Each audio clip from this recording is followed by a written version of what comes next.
নমস্কার, আমি রাজ। আপনারা দেখছেন খবর 24 ঘন্টা।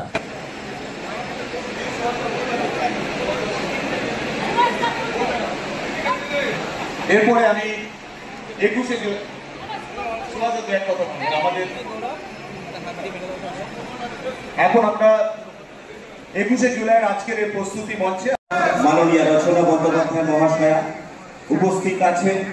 আমাদের হুগলি জেলা পরিষদের সভাধিপতি মাননীয় রঞ্জন ধারা মহাশয় উপস্থিত আছেন।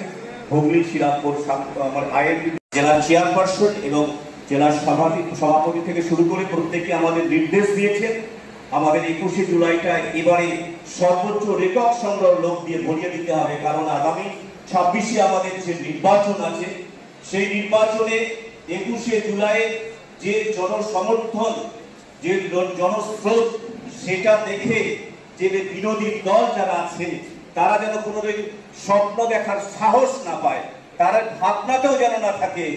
সামনে গিয়েছিলাম তখন জ্যোতি বসুর গুলি আমাদের নির্বিচারে গুলি করেছিল এবং 13 জন তৃণমূল যুব তৃণমূল কংগ্রেস বিরোধীরা যেন দেখে ভয় পেয়ে যায় যে এত সমাগম, এত মানুষের কে আমরা নিয়ে যাব, এবং তার সঙ্গে সঙ্গে সেদিনই আমাদের সকলের উদ্যোগে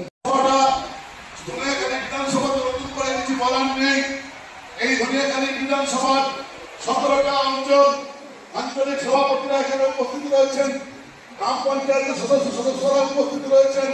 এই মমতা বন্দ্যোপাধ্যায় কিন্তু আমাদের মহিলারা এখানে বিপুল সংখ্যায়